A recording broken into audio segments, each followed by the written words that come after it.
Hey, everybody, and welcome to the latest episode of the Fantasy Fullback Dive, brought to you by the good people at the Roto Street Journal. As always, the Fantasy Fullback Dive, paving your way, acting as your lead blocker to fantasy glory, fantasy excellence, hopefully titles, so you can brag about us and how we helped you get there. We know you can do it. I'm your host, Nat the Truth Jones. With me, as always, the Wolf of Roto Street himself, and we are in the weeds, like I said yesterday, but we're deeper in the weeds today. We're 3 episodes into our 8-part series, hitting every division.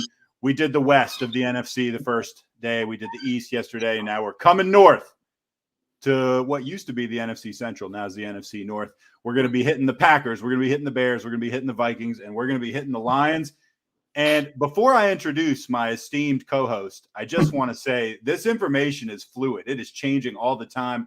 I made the mistake. All you people that are trying to do a good job, be good professionals, and are trying to get on top of things and do your work early, don't do that. You got to do it in the last minute, because if you prepare 3 days early for a fantasy argument, the chances are there's going to be a lot of changes before that. I've been scrambling. I think I'm up to date. I think I'm going to be able to use the correct projections, the correct rankings, but only time will tell. With all that said, Wolf, how you doing?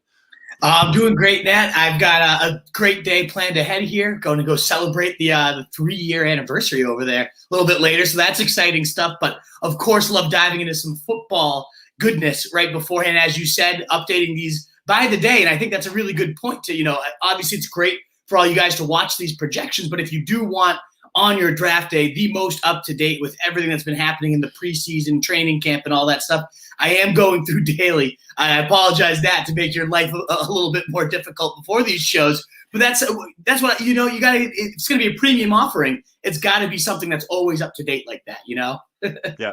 That's true. I mean, stock prices from 3 days ago aren't that valuable, actually. Exactly. So probably should have thought of that. I will say, with me going over all the stuff, last minute making changes, I think I'm actually more up to speed on stuff than I would have been otherwise. So there's the silver lining everybody was looking for. You ready to get right into the division, the NFC North? We shall do it. But right before we do, if you guys don't mind giving this a thumbs up, mean the world to us, whether you're on YouTube, Facebook, on Twitter as well. The retweets and likes, they just help us get out to more people, help us get more discovered, and it would mean the world if you like this content, whether you're catching the replay or here live with us. Of course, we'll answer any of your questions, as we always do at the end of the broadcast after we breeze through these 4 teams. Let's bring it on in, Nat. All right, we're going to start alphabetically just to keep it boring. Chicago, the Bears. Definitely had some changes. This is one of the teams I'm worried I might not be all over the way I should as far as the accurate projections. And the main reason I'm concerned is because of the Fields-Dalton quarterback situation. You got some feelings on that. So why don't we start with the team, and then I'll tell you about your projections. Yeah, I projected it out as a team. Matt Nagy has always been more pass happy. He comes from that Kansas City Andy Reid style offense where he was the offensive coordinator. So I do expect it to be right around 58 to 60% pass to 40 to 42% run, even with David Montgomery emerging as a potential workhorse, a guy he's talked up as 20-plus carries a game. I still think they're going to be relatively pass happy. And this is skewed a little bit more run heavy than I would have normally had it, because I do think, and this is one of the big changes you've seen, I think Justin Fields has taken over this job before week 1. I know they're going to continue to talk about this is Andy Dalton. He's the starter. He's going to be out there week 1. I think at most it's week 1 and he's done. I think this is really going to be the Justin Fields show. So right now I have him projected for 100% of the passing game volume. All right, and so that's a big change. Literally a few days ago, maybe a week tops, but probably less than that, you had these guys with pretty much identical projected numbers. Yeah. In the 2,200 yards, 300 attempts, 12 touchdowns, and a few picks for each guy. How does it shake out now? What are you looking at right now, in your opinion? Yeah, as you can see, I had Field taking all 600 of the pass attempts I project for this team, completing 366 of them. He came in as one of the top 5 most accurate passers of the last 5 draft classes. So I like that he's got that accuracy all over the field. I have him eventually thrown for 4,000 yards, 32 touchdowns, 15 inch. You're going to see those rookie mistakes. But the big thing with Fields as well, and we saw this in the preseason game, is the Konami upside. 88 rushes, 440 for 7 touchdowns is the real deal here. He scored 18 points in a quarter of action after the second half. Yeah, it came against second and third stringers. everybody in the preseason is playing against those. He finally got his legs under him, and we saw how rapidly this guy can elevate the points. So ultimately, I talked about Trey Lance, 2 episodes ago, 1 episode, whatever that one was, as the guy I needed to go get. If I miss on him, then I have to have your guy. Right. I need one of those two. I need one of these 2 rookies, no matter what happens, whether I have a quarterback, whether I don't have one yet, whether they're starting or not. I need one of those 2 on my roster, and heck, if I get both, even better. He's right up there in terms of potential cheat code, potential 2021 Mahomes, Lamar Jackson breakout style quarterback, in my opinion. All right, I won't waste time with the projection rank versus the big board rank because I was late on that one. But I will say on the big board, you have Fields coming in right around quarterback 14, I think. So borderline starter. And like you said, you're trying to get him or the other guy or both, on your teams in auction. These guys figure to be fairly cheap too. Yeah, you can see here too. He's actually the QB 10 in my projections now that I've given him the full-time starter status, which again comes from that Konami upside. It's still now if he does get the starting nod all year, of course that's going to move him above Trey Lance, who I still have as ahead of him because I think my gut just tells me that guy's going to be the league winner for sure when he takes over. I have a little more question marks on Fields, but if he's named the starter as I am now expecting him to be eventually, before the season, that's going to obviously impact the rankings too. Sure. All right, let's move on to running back and a guy that has caused us a fair amount of just emotional turmoil, you'd have to say, over the past 2 seasons, and that is David Montgomery, who is the presumed, you'd have to say, bell cow back on the Chicago Bears. Now, you got him projected, I believe, 260 carries for a little over 1,100 yards and 10 touchdowns. Not a bad stat line. 37 catches for 270 and a touchdown. That's not that impressive. You actually have Damian Williams, I think, getting right around the same number of catches. But that was good for your 17th ranked running back on projection list. I think you actually bump him slightly to 15 on your big board. What are you thinking about Montgomery? I can see the appeal. It's still a little bit hard for me to get too excited about him, even though we saw, let's face it, he was amazing at the end of last year. Yeah, and I think a lot of the factors that led to that breakout, Nat, like everyone, he was facing the easiest schedule. Very true. Tariq Cohen was hurt. Very true. But the, I guess, good news for Montgomery and not for Cohen is Cohen still isn't practicing. He's still dinged up. And so all that receiving work could end up going to Montgomery again. Now, Damian Williams is a very adept pass catcher, familiarity with the Chiefs scheme, all that stuff. So I do, as you see in the projections, think they'll split those. But just the fact that Montgomery will see some third downs and some receiving work is a huge boost to his value. Plus the schedule thing, he also has the easiest schedules, as we talked about with Marcus Grant just a week or 2 ago on our podcast. Go check it out if you missed the Strength of Schedule episode. David Montgomery has the easiest schedule among running backs entering this year. So once again, facing a cream puff schedule, Matt Nagy's already come out and said 20-plus carries a week for this guy is more than doable. Well, that would send him into the 300-carry range. So maybe I am being a little conservative with just 260, but I really do think a light switch went off last year. This guy, you see the practice highlights, bowling through tackles, going all over the place. It just seems like the guy we saw in college, we were so hyped about as a rookie that led us to be so disappointed when he was tentative and tiptoeing behind the line and more lateral.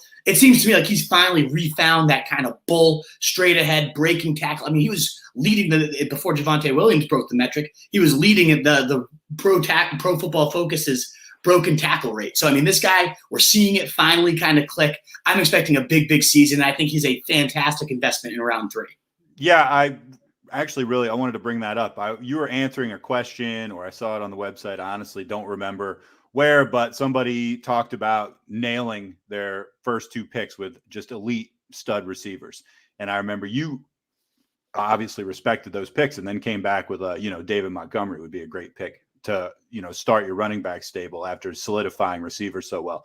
And that actually stuck with me. And I'm possibly going to be taking that into my hometown draft tomorrow. I think it's a really good point. Whether that means you go Kelsey Adams first round, whether you go receiver, like you're saying. Ridley Diggs, something like that. Right, exactly. Whether it's those guys and then you go bang, bang, running back, and he's your 2. I really think even if you go like Diggs, Hill somehow, if that's the elite receivers work out and you can have measure 1 in that case, like he's a very high floor guy, regardless of where you're sliding him into your lineup.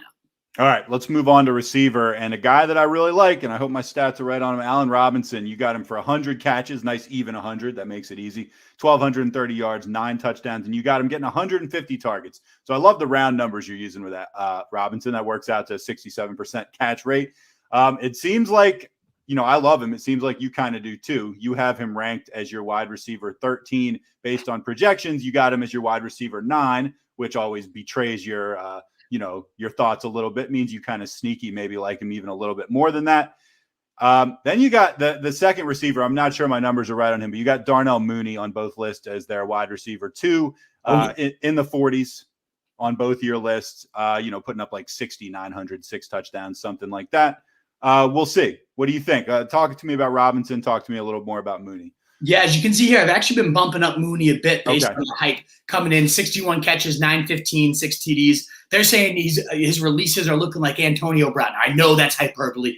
Antonio Brown's one of the best at getting off the line of scrimmage that the game has ever seen. But this guy was so impressive, Mooney, all last year. And we saw him just running down the field time and time again, wide open, and Foles just sailing it over his head. Trubisky sailing it short. And, it's so painful to watch this guy just run so wide open and have that happen.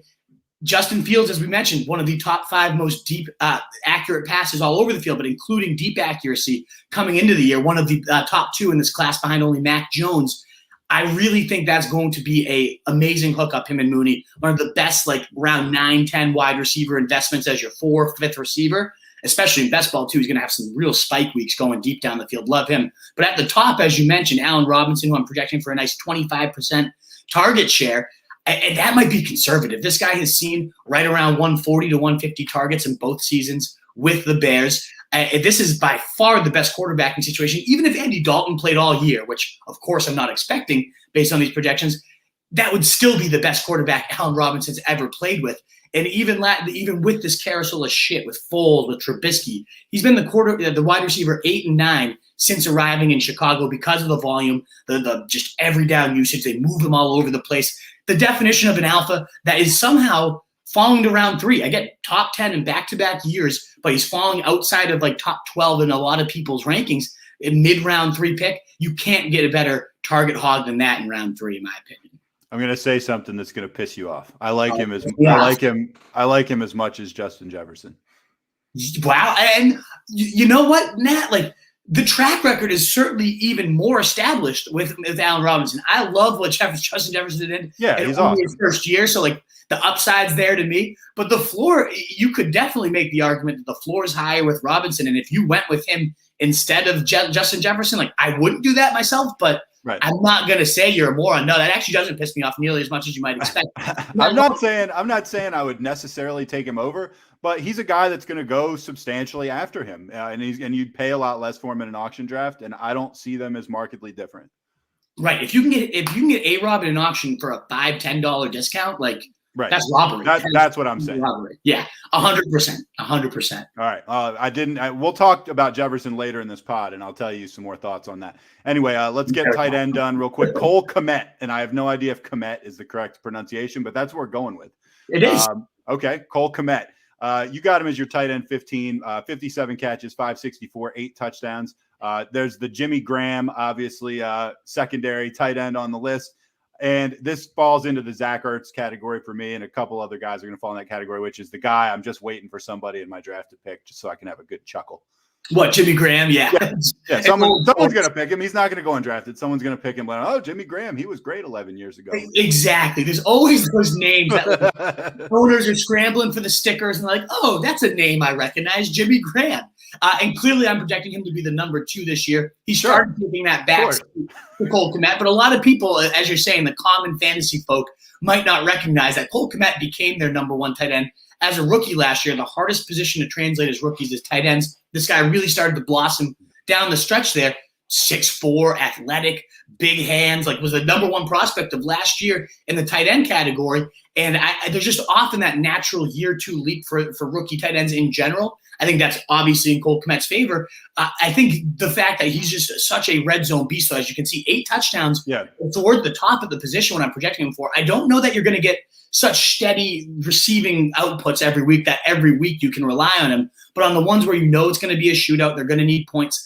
I think Cole Kmet's going to really surprise this year in terms of being towards the top of the list in touchdowns. And if Jimmy Graham gets hurt or just is as useless as he's looked and the team finally just takes him off the field, Kmet really could as an every down guy. Like, this is like nibbling each other's cheese situation. Yeah. We had so many of those in yesterday's situation. The difference is, though, Cole Kmet goes undrafted mostly. I'm not paying a Dallas Goedert top 50, top 12 tight end price to get a Cole Kmet. You can stash him as your tight end too, see what happens with him and Jimmy Graham. And if the touchdowns are flowing like you think, I think he could end up becoming a really viable weekly piece to rosters. Yep, I got him on my short list of guys in my auction, which is happening tomorrow, that I'm hoping to get for maybe like $1, something like that. All right, that was the timer. That rounds out the Bears. We're going to go right into the Lions. Good timing there, Wolf. All right, Lions. And this is as you're getting into this one, Nat, this is one of the more disgusting teams, but 1 to 2 players, though, that really, really intrigue me. Yeah, I probably know who you're talking about, but we'll get into that in a second. I was going to say probably Swift and Hockenson, and that's what you just put up on the screen. Probably right. Anyway, all right. So anyway, the Lions, we alluded to their horrible receiving core when we were talking about some of the bum receiving cores in the NFC days earlier, and after 2 days of anticipation, we're actually going to go into them. All right, but we're going to start with the leader of the ship, Jared Goff. Goff, you got down for 363 out of 560, a little over 4,000 yards, 27 touchdowns, 14 picks. I have written next to him, I consider him a total non-factor in fantasy, a low-end guy in a 2-quarterback league. You got him as your quarterback 23 based on the projections, which is actually down a little bit. And then you got him, I think, as your 30 on the big board, which I think is probably more how you feel about him. 100% right, because in my projections, he might even be coming up like ahead of Trey Lance, who I might have only for a half season of stats. But I think those half seasons of stats are going to be so meaningful. I agree 100%. Doesn't mean you would take him over that guy. You certainly wouldn't. Never. Certainly not. And I think exactly how you describe him. Very low end QB2. Like in those, if you have a super flex league and he's sitting there, why not? There is the narrative that the Lions are going to blow, and I think that's a very true narrative. That it's a strong narrative, right? Very strong narrative. So he is going to have to chuck most likely. I really think, though, as you can see with my holistic team projections, minus 51 in league average and total plays, I think they're going to make their best attempt at slowing games down, bleeding clock, running until the doors are just so blown off that they have to chuck in the second half. And Goff just doesn't really have that great of an arm or that great of weaponry to do that much damage, even in these positive script scenarios that he's going to find. So as a desperation best ball last quarterback pick, there's going to be a couple 25-point weeks where he just throws 3 touchdowns because they have to go bad. Maybe, right. He was good with Sean McVay. I mean, he had 3 top 10 seasons across 4 with Sean McVay, but this is a completely different defense, completely different weapons. Like, I think McVay covered a ton of his faults. And this is just a bridge to whenever they have their next future guy in the future, next year or whenever they draft him. There's no real reason to draft Jared Goff. That is not the sexiest aerial pie. And that's why these receiving core, there's not going to be a ton of guys we're really hyping up here. We certainly will not be. We're going to be talking about the running backs real quick. And you are interested in Deandre Swift. But then we will get into the main reason that despite Goff's past fantasy excellence, like you said, 3 top 10 seasons, he was throwing to different guys. And we're going to talk to you about the guys he is throwing to in just a second. But anyway, Deandre Swift, you got him down for 216, almost 1,000 yards on the ground, 6 touchdowns. More importantly, you got him for almost 70 catches for 545 and 4 touchdowns. Those numbers actually, I think, are down a little bit for you, but still substantial running back production out of the backfield catching balls. You had your numbers go up a little across the board for Swift, rushing specifically, but you did drop him a couple spots. He's now your running back 13 on the projection board, and you got him at 18 on the big board. You're projecting him essentially to split carries with Jamal Williams 60-40, something like that. It's a back by committee as far as I'm concerned. But then you do have him catching a lot more balls, although you do have Williams catching quite a few balls as well, maybe 50. I don't know. Is this just, that skyrockets his numbers? Is this just a pass catching thing? It seems like you don't really believe in it. Yeah, it's one of those tricky things. I will say I believe in the player 100%. I believe in the talent. Every time he's gotten the opportunity, I mean, there's the stats. I tweeted it out. When he's seen 12 or more carries, he's averaged almost 20 fantasy points per game. He would have been like top 10 in that usage. So, and that's 12 or more. That's not even that heavy of usage. No, it's not. So the efficiency is 100% there. When he gets to work, he does damage. He's scoring all over the field, and he is amazing as a receiver. Maybe the best to come out of last year's class as a receiver. So I would not be shocked if he is right towards the list in terms of running back targets, running back receptions. In fact, they vacated over 65% of their targets from last year. So there is a wide open target totem pole. And I think this is their most talented player. They would be wise to structure everything around him. They're already coming out, though, and saying, Anthony Lynn, their offensive coordinator, Jamal Williams is my big A back. Like, he's the one that you're going to pound up the middle. He's good in pass protection, so he's going to be in there too. So it does, and that's why you see a pretty even split. Not even 50-50, but, nice. 60-40 is not nothing. That's not bell cow stuff. Also, I'd be remiss if I didn't mention your numbers on Williams. You got him for about 60-40, or the 40 end of the carries, the yards, but you did recently bump his touchdowns on the ground from like 3 to 7. Yeah, I think that might be how they want to use this guy. Deandre Swift is not the biggest guy, so I wouldn't be shocked to see him cede those goal line snaps. Jamal Williams was the every down back when Swift missed their first preseason game. And I think the reason why I rank Swift a little bit lower than I project him for is these projections, of course, are over a 17-game season. Right. I don't think there's much of a chance we see Swift for all 17 games. He's already dealing with a groin injury in camp. Now, if we do, and you get this guy that I think could be the running back, as you said, 13 in fantasy at a 4th-round price right now as everyone's freaking about injuries, he could be a real league winner at that price. I still love going at him in that late 3rd, early 4th range because there is so much upside in this talent and the available volume. Again, 65% of their targets vacated, 60% of their carries vacated with Kerryon Johnson and AP gone. There is the case for him to be an absolute monster. And Deuce Staley said we want to give him 25 touches a game. I don't buy a word he says. I don't believe that. He said the same thing for Miles Sanders last year, and that got us all nowhere. But I do think the upside is really high at his price. I just don't know that we'll see him for the amount of games to get him to that actual final statistical output. All right, let's get into the receivers. And we are not really getting into the receivers because we think these guys are great fantasy options, but it's more like let's just marvel for a second about the receiving core that they're going to be throwing to.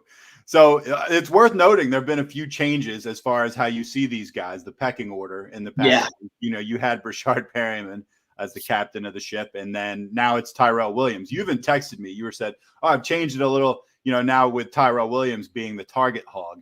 Now, target hog numbers for Tyrell Williams, putting through projections as your wide receiver 56.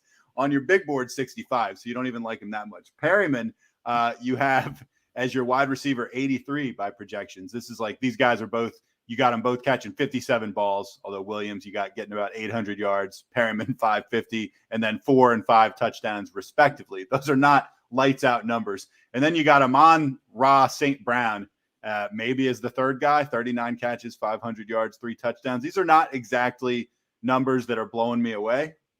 Nor should they be. 90 targets for your top receiver is not really a fantasy-like vein there. But there is always those receivers in those crappy wide receiver cores that we don't know who's the number one. You're looking at the Jets this year, the Saints until Michael Thomas comes back. And, of course, Detroit right here, right now. This was like the Terry McLaurin. Except no one's coming back. Right, exactly. There is nobody coming back for these guys. And in their first action, Tyrell Williams did see 4 targets from Jared Goff, led the team in terms of Jared Goff's targets, one of them coming in the end zone. And they're saying he's been the one most consistent, one available in camp, but also 2 just performance-wise. Tyrell Williams did have a 1,000-yard season just a couple of years ago. He's been a little bit dinged up since then.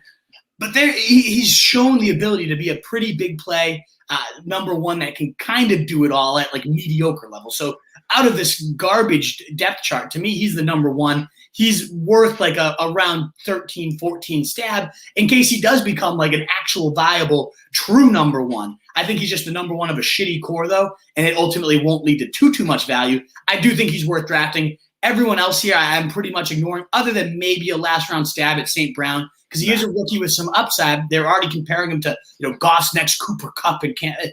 That's not going to happen. Come on, man. There's no rookie here in this receiving core that's going to break through into prominence with Jared Goff and these other guys taking pressure away from them. That's just not going to happen. I agree. Williams is probably the best guy in this group, but it's a low bar. Right. St. Brown is their slot weapon too. So like in 3 receiver sets, he'll play there. What I was concerned with, though, in the preseason is when it went to 2 receiver sets, rather than giving this guy extensive work, moving him all over the place, seeing what the rookie can do, they took him off those snaps, which I don't like to see. He could, again, be the most valuable. He's certainly the most upside of this group is St. Brown. Should he become an every down threat? Should he actually live up to that Cooper Kupp hype? But I don't buy it. I'm not seeing it myself. The main vein of this passing attack is who we're going to be talking about next. I don't want to get too into the ins and outs, X's and O's of football because you're just, that stuff in and out a lot better than I do. But aren't you going to stack the box against these guys? Yeah. I mean, are you going to be like, well, we don't want to get burned on the outside by Brashard Perryman? Exactly. Right. I mean, you have to think this is going to kill like everybody. It really could. The only thing that would keep them from potentially doing that, though, is Perriman and Quintez Cephas. They both have like very viable speed. I'm not saying they're good, but they do have the speed to really burn down the field. So it's tough for me to like say that with a straight face. Like, yeah, they're really going to be threatening defenses. Like, but they do have the speed that you have to at least account for. And because they're going to be playing from behind so far, I think this is going to end up being, like, yeah, exactly. Like, it's going to be just a very easy offense to stop, and there's not going to be a whole ton of points coming out of this Detroit's team. All right, one guy that we do both like, TJ Hockenson at tight end. You got him for 84 catches, a little over 900 yards and 8 touchdowns and getting 123 targets, which is a lot of targets for a guy like him. You got him as your tight end 4 on projections. You also have him as your tight end 4 on the big board. Give me a couple seconds on Hockenson because he's a guy I like too. Oh, yeah, it's easy to like him, especially when he falls to round 6 right now and could be behind only like Kelsey, Kittle, Waller on the target totem pole among tight ends. And in fact, there's some of those guys like Kittle. He might see Hockenson more targets than Kittle this year because he is truly the only real threatening option on this team. That 8 touchdowns would be by far a career high. For some reason, a big body and athletic guy, he hasn't really, similar to Kittle in that sense, they had a big touchdown season yet. So I'm projecting that to change this year with no real other threats in the red zone other than maybe Swift. So 924 yards, 84 receptions. It's just a volume bet here. That puts him up to my number 4 tight end in my rankings. And a lot of people going for Pitts in round 4. And I love the upside of Pitts. Don't get me wrong. I think I'd much rather take whatever receiver or running backs are available there. Because by round 6, it starts to really thin out there. Hockenson's just a glaring value in my opinion. Again, 130-ish targets from the tight end position that late. All day. That's the one. Him and Swift are really the only 2 guys I'm genuinely trying to buy. Maybe Tyrell Williams late within this offense. I'm not interested in Swift. I could be interested in the other guys. All right, let's talk about the Packers. Aaron Rodgers. He's a guy that's been moving up your board a decent amount in recent days. I learned as I was double checking my projections today. You got him at 395 out of 600. For a little over 4,700 yards, 34 touchdowns, 6 picks. That puts him as your quarterback 9 on projections, which I think is up from 13 just a few days ago. And you got him as your quarterback 8 on the big board. I actually think you're low on both. But why'd you move him up? I think just the fact that he's there, active, engaged with the team finally again, led to me bumping up his statistics quite a bit. I've always projected them as if Rodgers was there, but a little more conservatively. So, yeah, I bumped him up a little bit. The most recent, I do actually have him down to 4,365 yards. What? When did you do this? I don't know if you're looking at the my Wolf training camp update versus Wolf projection 1. No, I'm doing the training camp update. Yeah, I don't know. I don't know exactly when that happened. There was no real justification or reason for me lowering him other than I've gotten a little bit higher, more bullish on Aaron Jones having a monster season and him seeing a little more work this year. But yeah, there is that narrative that Rodgers has that last dance style season where he just goes berserk, wants to pad his stats, wants to pad Adam's stats as they enter this last season together before they both find greener pastures next year. There is that narrative. There is that ceiling. I just think after 42 touchdowns last year, he has to – you need that narrative to sustain what he did last year. I think he regresses like in between what he did in 2019 where he only threw like 25, 26 touchdowns between 41 touchdowns. I'm seeing a nice middle ground happening this year. All right, fair enough. We'll talk about this when we get to the receivers with Rodgers because I feel like there's, at least in my thinking, there's some discrepancy as far as the guy's going to throw for tons of yards. He's going to have a good season. But it seems like All right, well, we'll talk about it a little bit now. Seems like you're going really, really heavy to Adams. I mean, like, I feel like you gifted him a few more touchdowns just in the past few days. I feel like he bumped from like 11 or 12 to now 15.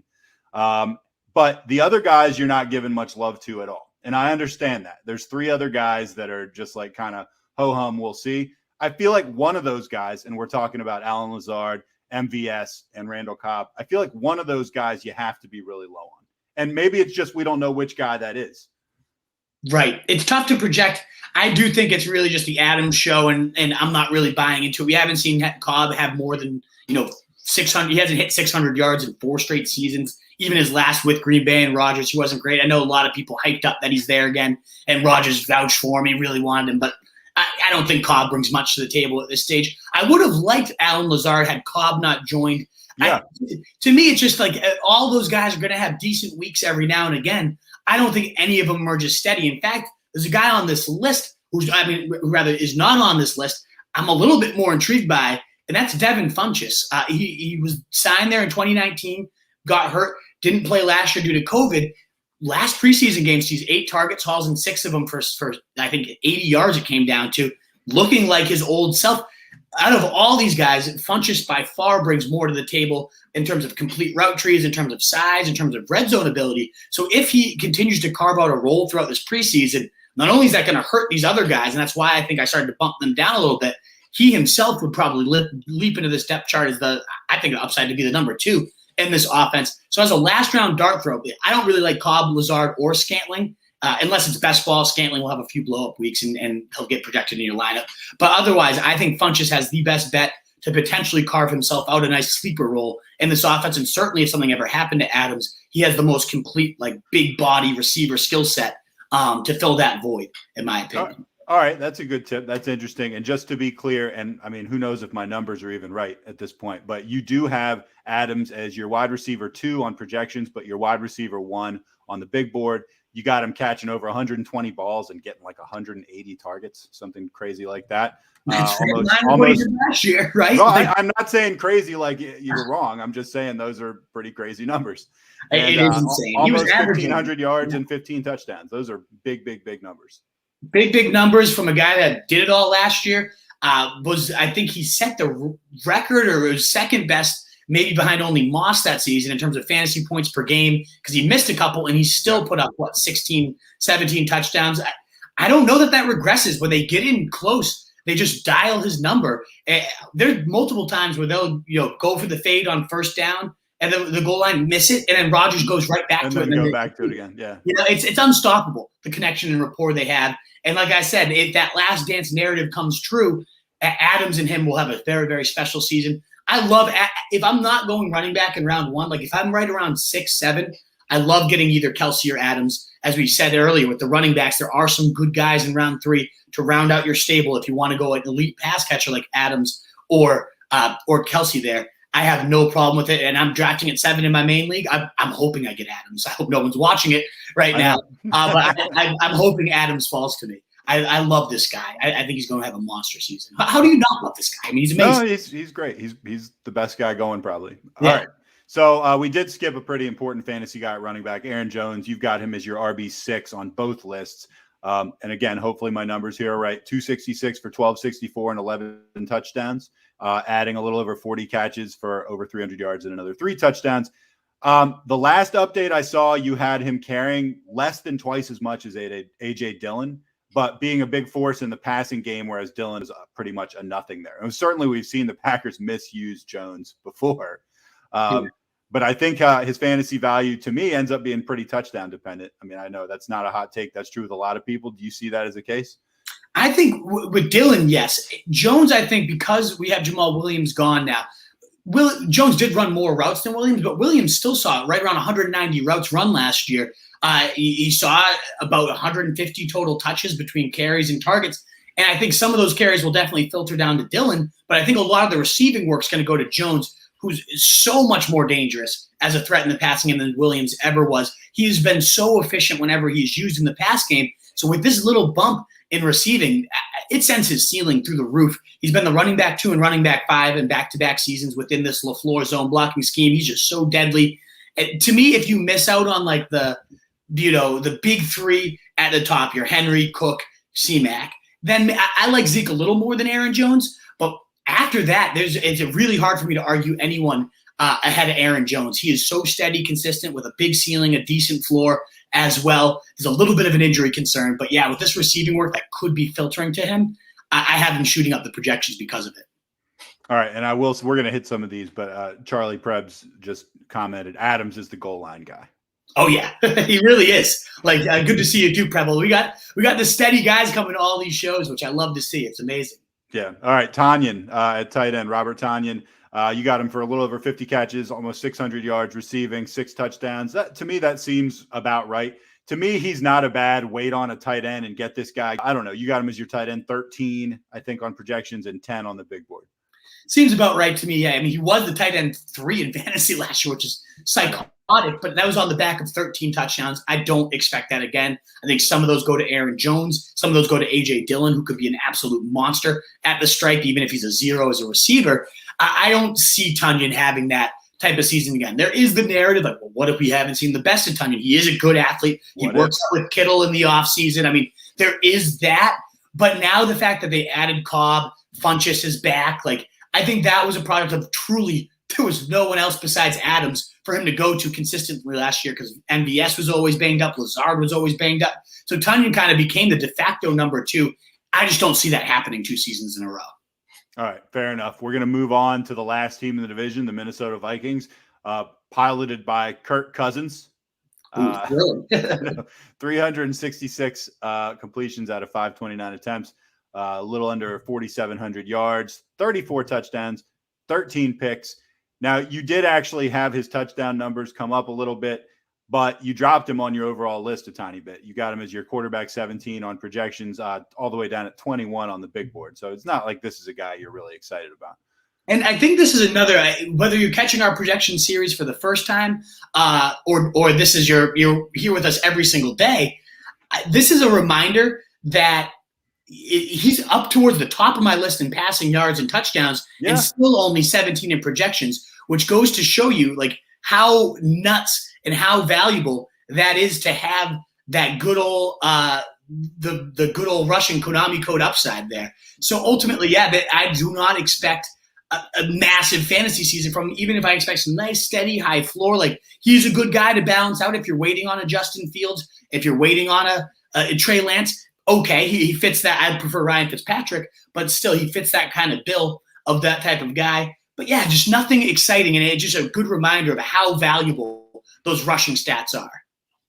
All right, let's talk about a guy who's super valuable by any metric, which is Dalvin Cook. Whew. All right, Dalvin Cook, he's actually come up a little bit recently, although there wasn't much further for him to come up on your list. You got him as your running back 2 on the projection list. I think you have him at 3 on the big board. You got him getting a massive 326 carries, over 1,600 yards on the ground, 14 touchdowns, adding over 50 catches, 400 yards, and 2 touchdowns receiving.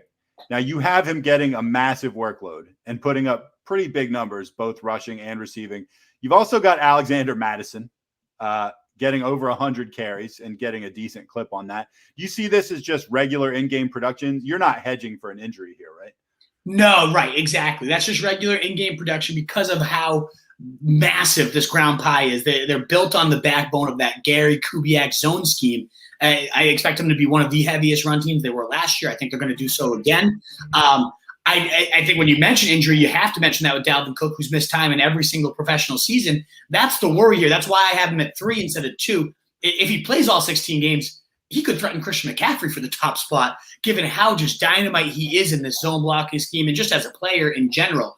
He led the league in goal line attempts last year. I think that is very well within his reach again this season, hence the 14 TDs. He's great as a receiver, hence why in PPR leagues you might want to consider him over the King Henry. Half PPR, you might even want to as well if you think this guy can sustain all 17 games. I do get worried about that injury history. I've been, had my heart broken by Dalvin Cook before, so I do carry a little trepidation with that. But still, there is any qualms with what this guy can do on the field, any qualms with his workload. He is just a monster. It's just a matter of health. All right. Let's get into another guy who's very high on the list, and that's Justin Jefferson, who I mentioned earlier. I made a comp to A-Rob, And you've got him as your wide receiver 4 projection. You had A-Rob at 9. You have him as your 6th guy on the big board. You have A-Rob, I think, at 13, or maybe it's backwards. It might be 13 and 9 the other way. But either way, you got him ranked quite a bit higher on both of those. Now, if you look at stats, you got Jefferson getting the same number of catches on the same number of targets. The only difference is you got him pulling in a couple more touchdowns and getting like 250 more yards. I mean, that's it. I mean, he's getting the same number of targets, the same number of catches. So I don't know. I mean, I know these are projections. These are not written in stone or anything like that, but I feel like that makes my point a little bit. Now, also, so you're going to talk about Jefferson in a second. Adam Thielen, you've got him as your wide receiver 23 on both lists, also getting 140 targets, by the way, pulling in 86 to 90 balls, 1,100 yards, 8 touchdowns. I don't know, man. Thielen's always just there sucking up fantasy points, isn't he? He really is. He's become just one of those, like, I want to write a series, and maybe JT's writing it this year, called Unsexy Upside. Like, he's so unsexy. Nobody's looking like, oh, I can't wait to get Thielen, right? But he falls to round 5 often. You can get him as your 3 or even 2 if you've gone horse, or Kelsey. And he's going to be steady. Like, he is going to – last year they were right around these target projections. I had 28% share, 24% share. Those were a little bit closer. This is saying I think Jefferson takes another step and sees a little more work than Thielen. They were more neck and neck last year. But even still, 130 targets for a good, talented receiver that, he's towards the back 9 of his career, but still getting it done, especially as a red zone threat. He is dangerous out there. So I love Thielen's value, late 4th, early 5th. I love where he's going, but I also love Jefferson, late 2nd. As you said, my projections have him coming out as the wide receiver 4, and I don't have him quite that high because he is only a sophomore. He's a little dinged up in camp. There's definitely question marks. Will he do it again? I think so, though. He's the type of guy, hard-ass worker, like just been on the grind all year trying to become one of the best. He's laughing at the people that think he's going to regress and like talks about how he pins it all up. One of those types of guys, the real grinders that just is fed by the doubt. And I like that. I think he's going to come right back out there. 1480 is right around what he did last year. I'm just projecting a little bit more touchdowns there as he refines his deep game. Both of those guys at their prices, late 2nd, early 3rd for Justin Jefferson and late 4th, early 5th for Thielen are complete steals because as you look at there, after them, I think Chad Beebe, wide receiver 3, 7% target share. Like there's nothing. The tight end is dangerous, and we'll talk about him in a second. But I'm all in on Jefferson and Thielen at their prices this year. And like you mentioned, at tight end, Irv Smith Jr., he's gotten a little bump from you lately. You got him as your tight end 12 on your projections and your tight end 11 on the big board. 55 catches, 682, 8 touchdowns is the last numbers I have for him. Kyle Rudolph now out of town. I wouldn't be too unhappy if I waited on a tight end and I got him. I'm with you 100%. Like I said yesterday, Logan Thomas is kind of my cutoff. I want Logan Thomas. If I go any lower, I'm starting to get sick. Smith is one that I could get a little bit excited about owning. He is an athletic freak, a big body, lineage, the genetics with him. He got all that going for him. And every single day there's a new report, another 2-touchdown day for Irv Smith in the red zone. He is just dynamite in that area. We already seen that on the NFL field, but him and Rudolph were constantly nibbling each other's cheese. Well, now Rudolph's gone. And so there's no more cheese nibbling for Smith. 76 targets is pretty low. And that's just because I think Thielen and Jefferson just dominate this workload like they did last year. But I think this guy could be so efficient as a scorer that 76 targets is all he's really going to need to be a top 12 fantasy tight end. I'll get him all day. If I miss on Smith, like if I miss on Thomas rather, Smith is kind of that next guy. Like I better get him or else I'm really feeling sick about my tight ends. So yeah, I love Smith. And even if I have a number 1 tight end already, like if I have Logan Thomas, I don't mind taking Smith in that 12th round range where he's going right now because I think the touchdown equity, the touchdown upside is so high at that price tag. All right. That's the NFC North, guys. Oh, yeah. Look at us. Look at us. 3 divisions down that. We're almost halfway done already. I know. I wish, how there's pictures of the presidents and they start their term and then there's pictures of them at the end of like, say they do 2 terms and they look like they're like 30 years older. I feel like by the end of this series, I'm going to be, looking like I'm like 5-6 years older. I just I took the projections off and saw my face. My hair's drooping, like my sweat's all over. I'm going. Once we hit the big time, we're going to be able to afford Botox and stuff, right? I keep forgetting to move the projection thing too. Whoops, that was my fault this episode, guys. My fault. But yes, exactly. We'll get that Botox soon enough, Matt. It's going to help some of us on the older end. Yeah. All right. Exactly. All right. You want to hit the mailbag real quick? We got a few Let's do comments it. throughout the show. Let's do it. All right. Go ahead. All right. Zach Ertz warmly introducing Bill Belichick to his wife. Coach to Ertz, I'm still going to get you someday. Ertz with a smile. Belichick responds about how he wants 2 first-round picks and 2 of my grandchildren. I don't know where that's coming from, Mike, but interesting reporting. I really hope as a Patriots fan they don't go out and get this guy. We just got Jonnu Smith, Hunter Henry. He looks like he's running in fucking quicksand every time he's on the field. Like, as a Pats fan, this is the last thing I want to see. Now, if this was like 5 years ago, okay. But no, I hope this is not true, ML. I don't know where you saw this, but let me get it. I don't want to see that anymore. Get that out. Can I just say I would take an awful lot of pleasure in that happening? Yeah, that'd be disgusting. Corey Wilkes. Yeah. I'm taking Davante Adams in every draft.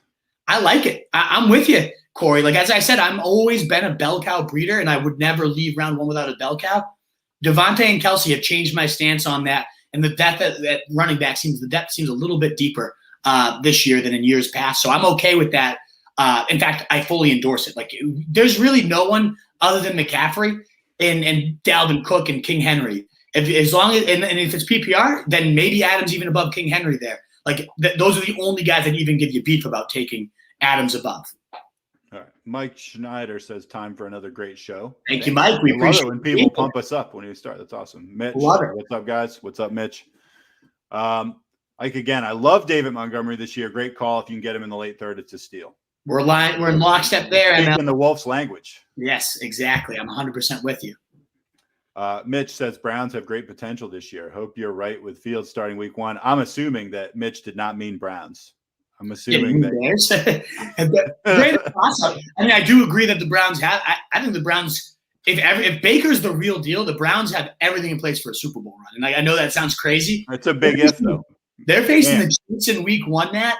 And that's my most intriguing matchup. I can't wait to see that because, like, if Baker can step up and they can put up 40 points and beat the Chiefs in week 1, that's just going to – the momentum that will send them off forward with would be amazing. So I cannot wait to see what Baker's got. It's a big if. I agree with you. But I'm not ruling him out either. Like, I think Baker could have it. I haven't crossed it out yet. So right now, there's a lot of Browns receivers. And I know we're talking about the Browns, even though he probably meant the Bears. But now we're talking about the Browns. I mean, there's a lot of Browns receivers that you could probably get at a real discount right now. He said meant Bears, not Browns, by the way. And that makes sense. Yes. But we're gonna give a few minutes to the Browns here anyway, Mitch. And the Bears do look intrigued. If Fields looked as good as he looked already, I'm there. I'm there. I like it. All right, A-Rob is a beast from Charlie Prebs. Thank you. I got a little bit of love for my A-Rob take. Yeah. Mitch, truth. I like that comparison of A-Rob and Jefferson. It's a decision a lot of people are going to have to make. I'm clearly leaning Jefferson right now, but A-Rob is safer. I mean, there's no doubt. A-Rob could easily be top 3 this year. Like, there's no doubt in my mind that could happen. That would be so cool. Toon says Jay Williams a factor in Detroit? ? We did talk about that a little bit. What do you think? If you actually, I think he actually talks about it a little more. If you go a couple comments down. Yeah, I'm with you, Toons. I do think he is. They've talked a lot about like 1A, 1B. He's the A gap guy. You know, comparing him to Latavius Murray versus Kamara for Swift because that's where Dan Campbell came from with the Saints. Unfortunately, I think he is going to be a big factor. I don't know that it's going to kill Swift's value because I think Swift's going to be so involved as a receiver if he does get that Kamara role, and that's perfect for his skill set. But yeah, I think as gross as he is, I mean, we saw, 9 carries for 15 yards in the preseason action? Yeah, like, he's gross. There's nothing being brought to the table, but he's a factor, and he's a good, like, late round stab in, like, the 12th or so.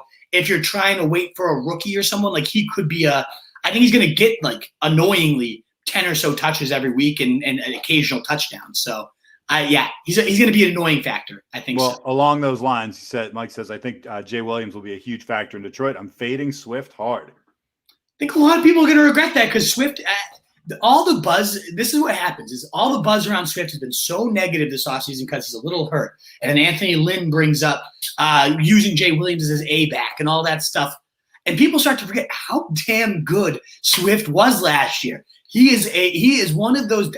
I'm telling you, there's top 5 upside with Swift. Fade him as hard as you want, but every time he's there in round 4, I don't care what my roster looks like, I've taken him. And I think he could end up being top 5, especially in PPR leagues. It's also not a bad rule of thumb to just pretty much do the opposite of whatever Anthony Lynn is suggesting that you do. Exactly, right? Like it says then, I took D. Montgomery over Swift in the FFPC main event. I would do that too. That's a heavy, and I would do that too. I have Montgomery above Swift, ML. But now that we know you're in the FFPC, that's like a nice like 1,800, 1,900 buy-in. We got a nice high roller with us. I'm planning to do one of those drafts this year. We'll broadcast it live. So I can't wait, Mike. I kind of want to hear some more of your takes for the FFPC because I'm planning to get involved this year and stake my claim for that $500K prize. We'll see. Charlie Prebs, Jay Williams will always eat off the starter's plate. Yep. Exactly. Like he's just always going to be one of those annoying guys. I still think Swift, just like Aaron Jones has been a top 10 running back in back-to-back years with Williams eating his shit. I think Swift can still do that. He's got the talent to do it. A lot of judge. This is like the Jay Will fucking podcast. Know, right? All this. This struck a chord with some people. ML says Jay Will is probably my 4th favorite high upside backup behind Pollard, Madison, and Latavius. Okay. I don't know about high upside. I guess the injury history. You hate Madison. Yeah, I hate Madison. I think Madison's useless. Even when Cook's been out, Madison's done jack shit. Like there was. Remember when he was a really, really sexy pickup that one week last year? I mean, some people were breaking the bank to get him. I think you were endorsing that. I broke the bank, Nat. I did. He had Atlanta lined up, the zone blocking scheme. Oh yeah. He had like 60 yards. It was useless. Fuck him. Yeah. I hate him. So yeah, go for him ML if you want, but that's not for me. I love Pollard. I do like Latavius as well, and I do like Jamal Williams. Given his injury history, we've seen a lot of just volume. When Williams gets the volume, it's one of those guys, kind of like Booker we talked about yesterday, like not sexy, but just gets you 15 points, 12 points. Like he gets it done when he gets the work, and there will definitely be some times he gets the work if and when Swift's injury history pops up. So yeah, like I don't mind him at all at his price. I have him, I think, 20 spots higher than the ECR in the rankings because I do think he's going to be involved. I just don't know that there's a ton of I don't think the ceiling is that big with him, even if Swift misses the year. It's like, okay, I don't know. It's just like why are you guys also obsessed with Jamal Williams? Like, what is this shit? Charlie Prebs says, I hate it when good players go to Detroit. Yeah, to die. That's where they go to die. It's even worse is when bad players go to Detroit. Yeah, and that's all they have on offense this year, other than Swift and Hockenson. Toon says coach touches the game for the running backs because that's a game-winning script. Yeah, and then he reiterates that 10 seconds later just to make sure. Written again just to make sure we saw it. Charlie Prebs, Adams is the goal line guy. We talked about that. Oh yeah, and then he follows up with, I really do believe any given year with Rodgers, Adams could have 20 touchdowns. And I don't disagree, Prebs. That's why in the first round, I'm with you 100%. Give me him in round 1 all day, 20 TDs, 200. I have him at 180 targets, which is insane. If he hit 200 targets, I wouldn't be shocked. The upside is just so astronomical with this guy. Only Tyreek Hill can come close to holding a candle to it. And that's why either of those guys are viable first-round picks now with the depth at running back. ML says, yeah, Adams is a beast. Clear wide receiver 1 overall for me. Yeah, no argument there for me as well. Mitch says, LOL, Truth's hairline will push further back by the end. Stephen A. sort of, LOL. Yeah, I'm comfortable with my hairline fading back a little bit as long as I make some of that Stephen A. money, Mitch. Yeah, right. If they'll come at the right I'm waiting for. I mean, I can deal with an expanding forehead if I have to. Yeah, exactly. For that money, I'll shave the head for sure. Absolutely. Right. Samuel Jacobowitz. I might have pronounced that wrong, but that's the gist of it. I traded Mike Thomas for Brandon Cooks and Darrell Henderson. Do you think I made a mistake? Because I think I have a solid team already, but you can never be too comfortable in fantasy. I think it was a good move. I think it's a great move. The only reason this wouldn't be a great move is it's dynasty. And even then, there's a lot up in the air about MT's long-term status. If this is season long, I think you fleece this guy, Jacob. Yeah, just getting Henderson. Henderson I have in the, early 4th. I don't think I have Mike Thomas in my top 100 right now because he's just one of those do not touch players. And I have both Henderson and Cooks above MT on my big board right now in redraft. So if this is redraft, you fleeced him, Sam. I think this is a great deal if it's redraft. So I'm with you. You can never be too comfortable. I think you pulled a great move if this is redraft. Mitch says, I can't wait for week 1 either, Wolf, and know the Browns will not beat us at home with our first home game at full capacity since winning the Super Bowl. I mean, odds are you're probably right. I think that's true, Mitch. But even if they give you guys a game, like it could be a statement even in a loss for Baker. So I'm excited. That was a good playoff game last year against the Browns and Chiefs, if I remember correctly last year. So I cannot wait. But yeah, full home capacity at Arrowhead. That's a tough environment for anyone, including Baker Mayfield, to walk into. That's a good point, Mitch. Michael Schneider, who are your 3 players you will not leave a draft without? Ooh, that's a good question, Mike. Well, you've been on the Lance Fields bandwagon. Yeah. I mean, are you a believer in you got to get CMC? If it's an auction, yes. I'll pay up $70, whatever it takes to go get him. Yes, but of course, obviously, most of the time you're stuck in your draft slot and you're not going to get him. But in auction, yes, you go get him. In terms of who I won't leave without that I know I'm going to have access to, because again, draft slot will sometimes determine that. Right. But we're looking about mid rounds to later. It has been Elijah Moore to start the year. The injury is a little concerning right now. I'm hoping that comes back, but that was Elijah Moore. I had 70% exposure in best ball, and that's now changing a little bit with the injury. So as you allude to, Nat, one of the 2 rookie quarterbacks, Trey Lance or Justin Fields, the Konami codes, need one of them. So that typically also means I'm not leaving without Fitzpatrick because I need a bridge to make sure to get those guys. I love Fitz. I love those guys at quarterbacks. At running back, I'm trying to think of who I'm most off. I'm getting a 49ers guy, whether it's Trey Sermon in the 7th or Mostert in the 8th. I want someone in that backfield for sure. So I find myself getting a 49ers back in almost every draft. And then Logan Thomas at that price. Unless I've gone Kelsey, in round 8, I cannot pass up on Logan Thomas at all. Is that all the positions? Yeah, that's pretty much all the positions. So yeah, those are some of the guys. But we'll have a clearer sense of that. As I write my investing guide right now, I'll have a list of this is my guys. You cannot leave your drafts without a little bit firmer coming up for you, Mike. Investing guide, by the way, available for purchase starting next week, hopefully. hopefully next week. I've been banging away at it. It's a doozy. It's a beast to tackle. And any of you guys have your draft before I can drop those, you'll let me know and I'll give you my picks for sure. All right. Charlie says y'all think Swift could fall to the 6th round or later. If he does, at least. I doubt it. No, I mean I don't even like him, and I doubt it. 4th round is already way too late for him. If he falls into round 5 and you pass him up, Prebz. Don't let him fall to 6. If he's there in round 5 and you pass him up, I don't care if you don't even like him. The upside is just too much. Just swallow it, even if you have a bad feeling in your gut. The upside is so big at that price. Anywhere around 4 is okay with me. Even early round 3, I like Swift a lot. So if he falls to 6, that's a joke. Samuel says, I think people are sleeping on Brandon Cooks. I understand Deshaun probably won't play. Your people ignore that he has 4 1,100-yard seasons, and one of them was also a year with Fuller.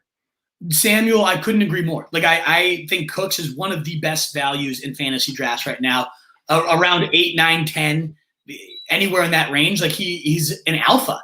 It's like we put, people aren't factoring the fact that there's no Will Fuller here. He's going to be bombed in targets. There's nobody else near him, and Short could be garbage throwing it to him, but they're going to have to throw because the Texans, in case you haven't noticed, absolutely suck. There's nobody of talent on that defense. So yeah, I think on a team that's going to be constantly playing from behind with no real other viable weapons, yes, 100%. I'm with you on that one, Sam.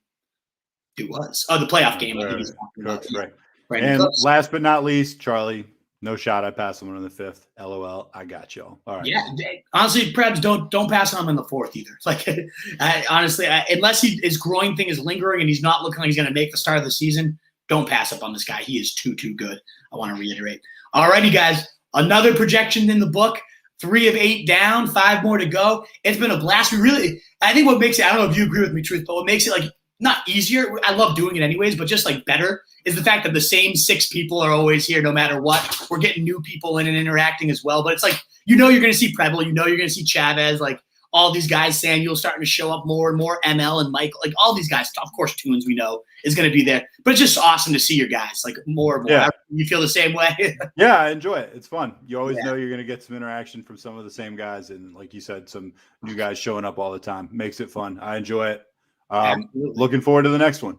Absolutely. You can find it here 1:30 p.m. every day, Eastern time, maybe a couple minutes later as we finalize our notes, but we'll always be right around that time for these future projection series. You can find all our content at roastreetjournal.com. We breed and feed Fantasy Wolves or the Fantasy Fullback Dive. We paved your path to 2021 titles. You can find me as well at Roto Street Wolf. Always updating the big board. These projections, even if it pisses Nat off, they're always changing because the market is always changing in fantasy, and you need the most up-to-date stuff, guys. So follow me along. Follow Roto Street Journal.